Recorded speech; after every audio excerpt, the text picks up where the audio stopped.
함께 하나님 말씀은 시편 27편을 보시겠습니다.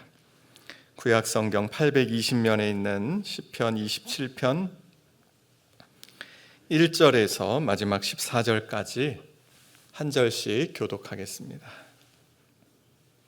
여호와는 나의 빛이요 나의 구원이시니 내가 누구를 두려워하리요. 여호와는 내 생명의 능력이시니 내가 누구를 무서워하리요. 악인들이 내 살을 먹으려고 내게로 왔으나 나의 대적들 나의 원수들인 그들은 실족하여 넘어졌도다. 군대가 나를 대적하여 진칠지라도 내 마음이 두렵지 아니하며 전쟁이 일어나 나를 치려 할지라도 나는 여전히 태연하리로다. 곧 내가 내 평생에 여호와의 집에 살면서 여호와의 아름다움을 바라보며 그의 성전에서 사모하는 그것이라. 여호와께서 환난 날에 나를 그의 초막 속에 비밀히 지키시고 그의 장막 은밀한 중에 나를 숨기시며 높은 바위 위에 두시리로다. 이제 내 머리가 나를 둘러싼 내 원수 위에 들르리니 내가 그의 장막에서 즐거운 제사를 드리겠고 노래하며 여호와를 찬송하리로다. 여호와여, 내가 소리내어 부르짖을 때에 들으시고 또한 나를 긍휼히 여기사 응답하소서. 너희는 내 얼굴을 찾으라 하실 때에 내가 마음으로 주께 말하되 여호와여, 내가 주의 얼굴을 찾으리이다 하였나이다. 주의 얼굴을 내게서 숨기지 마시고 주의 종을 노하여 버리지 마소서. 주는 나의 도움이 되셨나이다. 나의 구원의 하나님이시여, 나를 버리지 마시고 떠나지 마소서. 내 부모는 나를 버렸으나 여호와는 나를 영접하시리이다. 여호와여, 주의 도를 내게 가르치시고 내 원수를 생각하셔서 평탄한 길로 나를 인도하소서. 내 생명을 내 대적에게 맡기지 마소서. 이중 일어나 나를 치려함이니이다. 내가 산자들의 땅에서 여호와의 선하심을 보게 될 줄 확실히 믿었도다. 너는 여호와를 기다릴지어다. 강하고 담대하며 기다릴지어다. 아멘. 성경은 골리앗을 매우 상세하게 소개하고 있습니다. 사무엘상 17장 4절에서 7절을 보시면요, 블레셋 사람들의 진영에서 싸움을 도두는 자가 왔는데 그의 이름은 골리앗이요 가드 사람이라.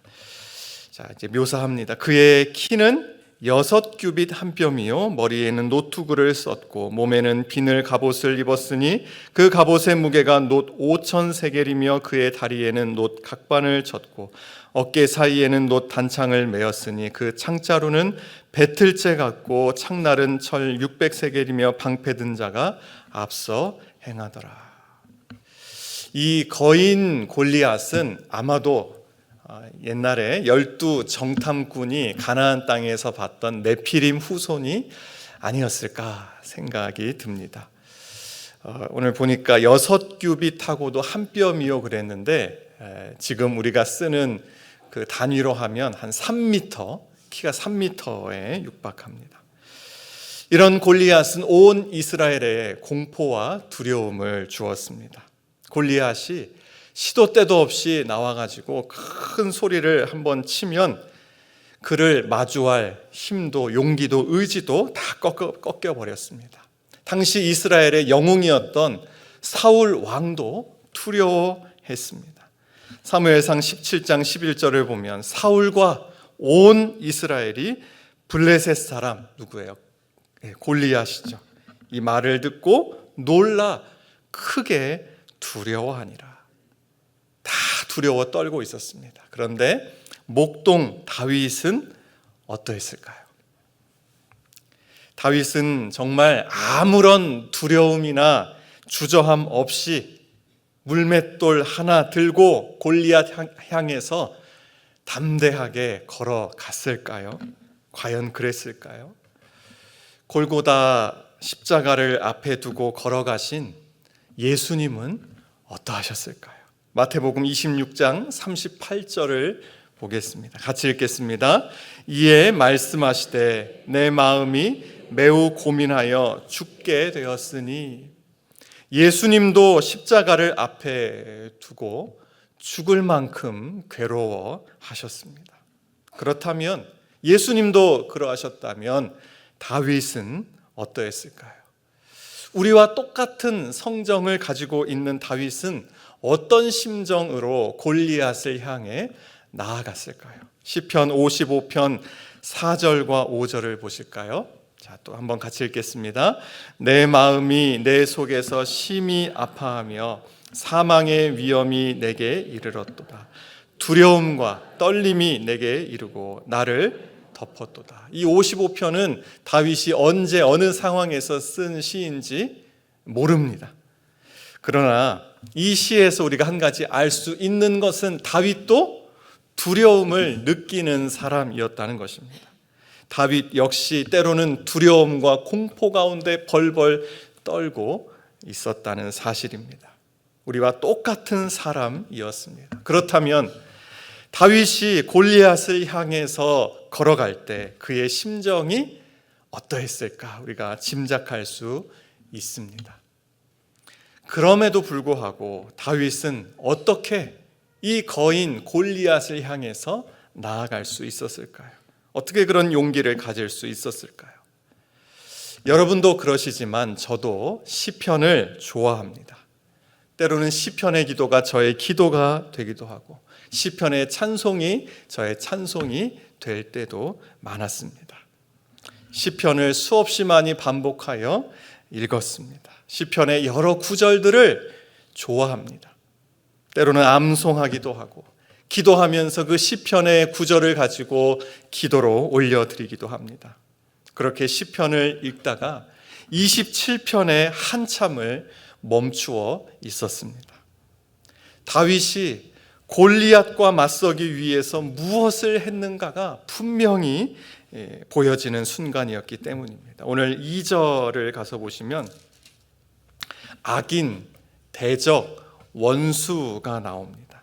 또 3절에는 군대, 진, 전쟁이라는 단어가 나오죠. 전쟁과 관련 깊은 시, 그 상황에서 쓰여진 시라는 것을 알 수 있습니다. 한 걸음 더 나아가서 다윗은 지금 개인적인 원한 관계가 아니라 사회, 국가의 차원에서 원수와 맞서고 있습니다. 전쟁 상황이죠. 그렇다면 그때가 언제일까요? 어떤 싸움일까요? 오늘 본문 10절을 보시면 내 부모는 나를 버렸으나 여호와는 나를 영접하시리이다 그랬습니다. 대부분 우리는 부모님에 대한 감사한 마음을 가지고 있지만 또 약간은 한켠에는 섭섭한 마음도 있습니다. 자라면서 부모님에게 아주 무섭게 혼나거나 매를 맞은 기억도 있죠. 그런데 어느덧 이제 성인이 되고 좀 철이 들고 또 내가 부모가 되어서 자녀를 키워보고 하면 그 옛날에 내가 부모님을 향해서 가졌던 섭섭함들, 원망스러운 마음들은 어디론가 사라져버리고 대신 부모님에 대해서 더 큰 감사하는 마음을 갖게 됩니다. 부모님을 이해하게 됩니다. 그런 점에서 볼 때 이 시는 다윗이 나이가 많아서 쓴 시라기보다는 젊을 때, 어릴 때 쓴 시라고 생각됩니다. 부모와 형제로부터 업신여김을 당한 소년 시절, 목동 시절이지 않았을까 생각이 됩니다. 그런데 이스라엘이 지금 전쟁을 하고 있습니다. 언제일까요? 블레셋과의 전쟁, 골리앗과의 싸움입니다. 시편 27편은 전체 14절로 이루어져 있죠. 많은 성경학자들은 이 시가 원래 두 개의 시였는데 후대에 와서 하나로 합쳐졌다고 보고 있습니다. 그렇게 보는 이유는 1절에서 6절까지 그리고 7절에서 14절까지가 내용상으로도 또 문체도 서로 확연히 구별되기 때문입니다. 심지어 어떤 학자는 27편이 후대에 이르면서 전반부와 후반부가 서로 뒤바뀐 것 아닌가 추정합니다. 왜냐하면 7절 이하의 내용은 자기 힘으로 어찌할 수 없어서 하나님께 부르짖는 모습이고 1절에서 6절은 확신에 차서 원수를 향해 담대히 나아가는 내용이기 때문입니다. 자, 자연스러운 흐름은 이것 아닙니까? 처음에는 내가 원수로 인해서 고통을 겪고 두려워서 내 힘으로 어찌할 수 없었는데, 그래서 하나님께 부르짖었더니 어느 순간에 하나님께서 내 마음에 용기를 주시고 확신을 주셔서 이제 담대히 나아간다. 이게 이제 자연스럽죠. 그래서 오늘 먼저 후반부를 살펴보고 전반부를 보도록 하겠습니다. 후반부는 어떻게 시작합니까? 7절과 9절을 같이 읽겠습니다. 먼저 7절입니다. 여호와여, 내가 소리내어 부르짖을 때에 들으시고 또 나를 긍휼히 여기사 응답하소서. 9절입니다. 주의 얼굴을 내게서 숨기지 마시고 주의 종을 노하여 버리지 마소서. 주는 나의 도움이 되셨나이다. 나의 구원의 하나님이시여, 나를 버리지 마시고 떠나지 마소서. 전쟁이 일어났습니다. 정말 어마무시한 이 골리앗이라는 장수가 하루 종일 나와서 쩌렁쩌렁한 목소리로 간담이 서늘하게 하고 들어갑니다. 하나님을 조롱하고 이스라엘을 모욕하고 들어갑니다. 그런데도 모두가 벌벌 떨면서 어찌할 바를 모르고 있습니다. 바로 그때 다윗은 먼저 하나님을 찾았습니다. 8절입니다. 너희는 내 얼굴을 찾으라 하실 때에 내가 마음으로 주께 말하되 여호와여, 내가 주의 얼굴을 찾으리이다 하였나이다. 내가 주의 얼굴을 찾으리이다. 무슨 말입니까? 하나님 앞에 나아가서 하나님이 이 상황을 어떻게 합니까? 하나님께 부르짖었습니다. 간절히 기도했습니다. 그러자 기도하고 있었는데 기도하는 그 중에 어느 순간에 다윗의 마음에 어떤 확신이 생기기 시작했습니다. 13절을 보시겠습니다. 내가 산자들의 땅에서 여호와의 선하심을 보게 될 줄 확실히 믿었도다. 여호와의 선하심을 보게 될 줄 내가 믿습니다. 그래서 그는 스스로를 향해서 이렇게 외칩니다. 14절입니다. 너는 여호와를 기다릴지어다. 강하고 담대하며 여호와를 기다릴지어다. 어느 틈엔가 다윗 자신에게도 짓누르고 있던 그 두려움, 공포, 떨림이 밀려나고 하나님을 향한 믿음이 자리 잡기 시작했습니다.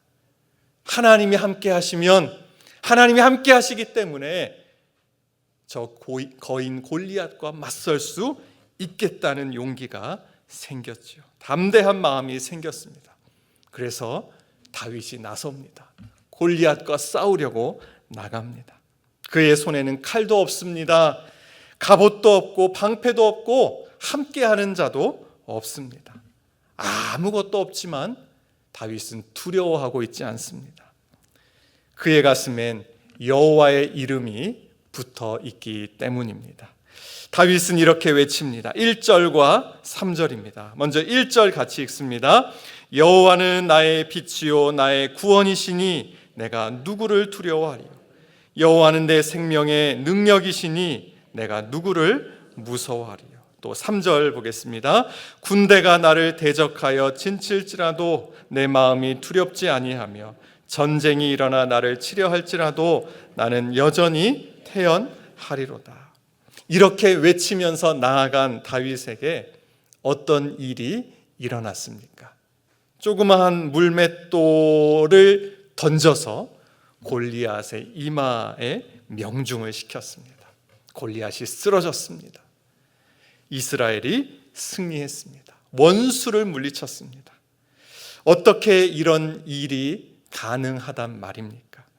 정말 이 작은 물맷돌이 골리앗을 쓰러뜨렸나요? 물맷돌에 무엇이 그 누구도 이스라엘의 영웅이던 사울 왕도 맞서지 못하던 이 거인을 쓰러뜨렸단 말입니까? 물맷돌보다 먼저 날아간 것이 있습니다. 그것은 기도, 다윗의 기도였습니다. 다윗의 기도가 골리앗을 경직되게 했고 약점을 노출하게 했고 물맷돌을 그 약점 중앙으로 날아가게 했습니다. 출애굽한 이스라엘 백성 앞에 아말렉 족속이 가로막고 섰습니다. 한쪽은 400년 동안 노예 생활하다가 나온 오합지졸의 군대입니다. 또 한쪽은 마치 그 옛날 몽골의 칭기스칸처럼 광야를 주름잡고 있는 군대입니다. 도무지 상대가 안 되는 전쟁이죠. 그런데 결과가 어떠했습니까? 오합지졸의 이스라엘 군대가 승리했습니다. 이때 아말렉을 향해서 이스라엘 백성보다, 그 군대보다 먼저 날아간 것이 있습니다. 무엇입니까? 산 위에서 드린 모세의 기도입니다. 산 꼭대기에서 모세가 하나님께 손을 들고 기도했더니 이스라엘 군대가 승리했습니다. 모세의 기도가 있었습니다. 야곱 앞에 그의 형 에서라는 거대한 골리앗이 서 있었습니다. 20여 년간 야곱의 뇌리에서 떠나지 않던 에서라는 그 무서운 골리앗. 그랬기에 야곱은 멀리 떨어져 있으면서도 어찌할 바를 몰랐습니다. 두려워하고 걱정하고 가슴을 졸이고 있었습니다. 이제 내일이면 그 에서와 대면해야 합니다. 만나야 합니다. 더군다나 에서는 지금 400명의 군사와 함께 자신을 향해서 나아오고 있다고 소식이 들려왔습니다. 이때 야곱이 어떻게 했나요? 그는 에서의 마음을 좀 녹여보고자, 환심을 사고자 예물을 보냈습니다. 예물을 잔뜩 실어서 사람들을 먼저 보냈습니다. 성공했나요? 야곱의 마음에 그것으로 인해 평안함이 찾아왔습니까? 전혀 그렇지 않았습니다. 그래서 야곱은 에서라는 골리앗을 앞에 두고 하나님께 기도하기 시작했습니다. 한 번 기도하고 만 게 아닙니다. 밤이 새도록 메어 달리며 씨름하며 기도했습니다. 허벅지 관절이 어긋났어도 야곱은 기도의 끈을 놓지 않았습니다. 그야말로 생명 걸고 부르짖었습니다. 어떻게 되었습니까? 그 기도가 먼저 에서를 향해 날아갔습니다. 그리고 에서의 마음이 눈 녹듯 녹아내렸습니다. 오히려 야곱을 보자 에서가 먼저 달려와서 목을 안고 입을 맞추고 엉엉 울었지요. 국민에 의한, 국민을 위한 정부라는 유명한 말을 남긴 링컨 대통령, 그가 남긴 또 다른 명언이 있습니다. 미국의 남북전쟁이 한창일 때 링컨이 이끄는 북군이 오히려 이 전쟁에서 열세에 있었습니다. 남군이 훨씬 우세하고 강했습니다. 전세가 불리해질수록 쓰러져가는, 죽어가는 병사들이 많아졌고 그보다 더 많은 병사들의 사기가 떨어지고 두려워하고 있었습니다. 전의를 상실해 가고 있었습니다. 링컨은 사람의 힘으로는 이 전쟁을 이길 수 없다, 전세를 뒤집을 수 없다 하는 것을 깨닫고 하루에도 몇 번씩 하나님께 엎드려 기도했습니다. 대통령이 그렇게 매달리자 옆에서 이를 지켜본 장관들도 함께 기도하기 시작했습니다. 장관들은 이렇게 기도했습니다. 하나님, 우리 편이 되어 주십시오. 하나님, 제발 우리 편이 되어 주셔서 이 전쟁에서 승리하게 해 주십시오. 그런데 장관들의 그 기도를 들은 링컨이 장관들에게 호통을 치면서 이야기했습니다. 그렇게 기도하지 마십시오. 그러면서 이렇게 말했습니다. 하나님이 우리 편이 되어 주십시오라고 기도하지 말고 우리가 하나님 편에 서게 해 주십시오라고 기도하십시오. 그렇죠. 내가 하나님 편에 서야 합니다. 내가 하나님 편 되기를 원합니다. 그렇습니다. 하나님은 이미 우리 편이십니다. 문제는 내가 그분 편인가? 내가 그분과 함께 하는가? 내가 그분을 의지하고 그분께 간구하는가입니다. 나의 물맷돌은 무엇인가요? 경험, 지식, 지혜, 학력, 물질, 사람, 배경, 젊음, 건강, 달란트, 많이 있죠. 이 모든 것이 내 손에 쥐어진 물맷돌 맞습니다. 하지만 그 모든 것들은 그야말로 물맷돌에 불과합니다. 이것을 가지고 원수를 이길 수 없죠. 세상을 이길 수 없습니다. 나의 물맷돌보다 먼저 하나님의 능력이 원수를 향해 쏘아지도록 해야 합니다. 나의 물맷돌에 하나님의 은혜가 함께 해야 원수를 이기고 세상을 이길 수 있습니다. 어떤 사람에게 하나님의 은혜가 임합니까? 어떤 물맷돌에 하나님의 능력이 임합니까? 기도하는 사람입니다. 기도하는 사람에게 은혜가 나타납니다.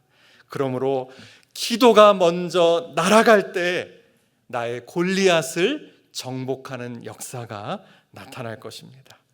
하나님은 다윗의 물맷돌로 골리앗을 쓰러뜨리셨습니다. 하지만 다윗이 먼저 기도하지 않았다면 그와 같은 기적은 일어나지 않았을 것입니다.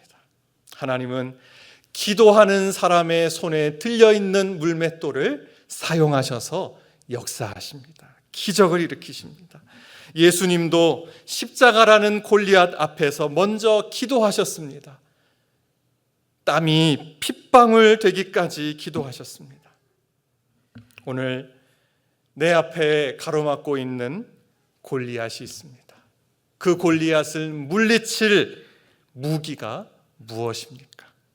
내 손에 있는 물맷돌이 아니라 기도입니다. 그 기도가 먼저 날아갈 때 그때 골리앗이 무너집니다. 그 기도가 먼저 갈 때에 지혜, 약점, 해결 방안, 내가 나아갈 길이 보입니다. 기도로 먼저 나아간 다윗에게 임한 은혜가 무엇입니까? 골리앗은 완전 무장을 하고 나왔습니다. 갑옷을 입고 방패 든 자를 앞세우고 커다란 칼을 차고 자신감까지 충천해서 위풍당당하게 나타났습니다. 도무지 허점이 보이지 않습니다. 하지만 다윗의 눈에 포착된 조그마한 틈새가 있었지요. 바로 갑옷으로도 그 투구로도 가릴 수 없었던 골리앗의 이마였습니다.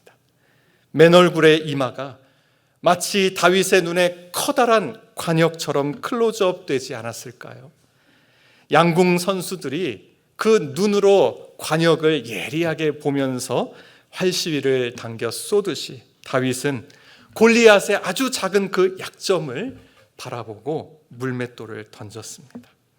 다윗의 눈을 밝히신 그 하나님의 은혜에 따라서 물맷돌을 던지자 골리앗의 이마에 적중하는 기적이 나타났습니다. 그의 손에 들려진 물맷돌은 골리앗이 가지고 있던 무기와 비교했을 때 초라한 것이죠. 형편이 없었습니다. 그러나 그 손을 떠난 물맷돌이 이마에 적중했습니다. 평소에 다윗이 목동 생활하면서 늘 물맷돌을 가지고 있었고 여러 번 던져봤고 많이 연습했기 때문에 맞출 수 있었겠죠? 그렇죠? 그것도 맞습니다. 다윗은 평소에 수없이 많이 물맷돌을 사용해 봤습니다. 연습해 봤습니다. 하지만 그래서 골리앗의 이마를 적중시킨 것은 아닙니다. 다윗의 실력 위에 하나님의 은혜가 함께 하셨기에 일어난 일입니다. 그러므로 이 물맷돌은 단순한 물맷돌이 아닙니다. 하나님의 은혜의 상징입니다. 이 은혜를 경험하는 통로가 바로 기도죠.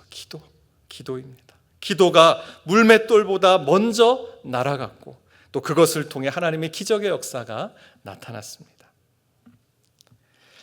내가 열심히 준비했고 그래서 잘 될 것 같다. 잘 해낼 자신도 있고 그럴 때가 있습니다. 그런데 예상 외로 그 일이 잘 안 될 때가 있습니다. 반면에 좀 준비가 미흡했다고 생각하고 그래서 과연 이게 될까라는 의구심도 있었는데 생각 외로 일이 잘 풀리고 잘 되는 경우가 있습니다. 설교도 그렇습니다. 이게 설교 준비를 하고 나서 흡족하다, 준비 잘 됐다. 그런데 막상 설교를 할 때도 하고 나서도 좀 뭔가 잘 안 풀렸다, 어렵다 이럴 때가 있고, 때로는 준비가 이게 흡족하게 되지 않고 그랬는데, 그래서 좀 부담을 안고 설교를 하는데, 그런데 그 설교가 이렇게 설교를 듣는 성도님들의 마음에 쏙쏙 들어가는 것 같은 그런 느낌이 있을 때가 있습니다. 이것을 무엇으로 설명할 수 있을까요? 그리스 신화에 나오는 이야기입니다. 신화니까 그냥 상상 속의 일이죠. 아킬레우스의 어머니 테티스는 자기 자식을 불사신으로 만들고자 그 아들의 이제 발 뒤꿈치를 잡은 채로 스틱스 강에 담갔습니다. 아킬레우스는 어머니의 소원대로 불사신이 되었지만 발 뒤꿈치 부분을 강에 담그지 못한 탓에 그 부분이 영원히 그에게 약점이 되었습니다. 그래서 이제 아킬레스건이 된 거죠. 약점이 되었습니다. 누구에게나 아킬레스건이 있습니다. 하나님의 은혜가 임하면 도무지 무너지지 않을 것 같은 그 장벽 골리앗도 약점이 있다는 것을 보게 됩니다. 발견할 수 있습니다. 내게 있는 물맷돌은 보잘것없지만 내 눈을 밝히신 하나님의 은혜로 원수의 아킬레스건을 보게 되고 거기에 물맷돌을 던져 명중시킬 수 있습니다. 이런 놀라운 기적을 주도하시는 하나님은 골리앗보다 더 위대하십니다. 비교 불가이죠. 하나님께서 능력의 손을 펴시고 역사하시면 엎드러지지 않을 골리앗이 어디 있겠습니까? 이러한 기적을 경험하게 하는 것이 바로 기도입니다. 기도입니다. 기도가 물맷돌보다 먼저 날아가고 또 그것을 통해 하나님의 은혜가 정확하게 꽂히는 역사가 나타납니다. 그러므로 나의 물맷돌이 기도보다 앞서지 않아야 합니다. 기도가 먼저입니다. 우리의 삶을 가로막는 골리앗 앞에서 내 손 안에 든 물맷돌보다 내가 의지할 것은 하나님 앞에 엎드려 기도하는 것입니다. 먼저 의지할 것은 그것입니다. 그 하나님께 기도로 나아갈 때 하나님은 내 앞에 선 골리앗을 물리치는 능력을 베풀어 주실 것입니다. 기도가 먼저 날아갈 때 골리앗은 오히려 기회가 될 것입니다. 하나님의 은혜를, 능력과 기적을 경험하는 기회가 될 것입니다. 그렇게 기도를 통해서 하나님을 의지하며 세상을 이기는 우리 모두가 되기를 바랍니다. 설교를 마치며 한 가지만 첨언의 말씀을 드리면, 전 세계적으로 동성애를 옹호하는, 용인하는 그런 분위기가 강하죠. 우리 대한민국 사회도 많이 변했습니다. 사람들의 의식이, 이 사회적인 분위기가 많이 변했습니다. 그런데 하나님의 말씀을 믿고 창조의 질서를 따르는 우리 그리스도인들에게는 이 세상의 흐름이 거대한 장벽 골리앗처럼 느껴질 수도 있습니다.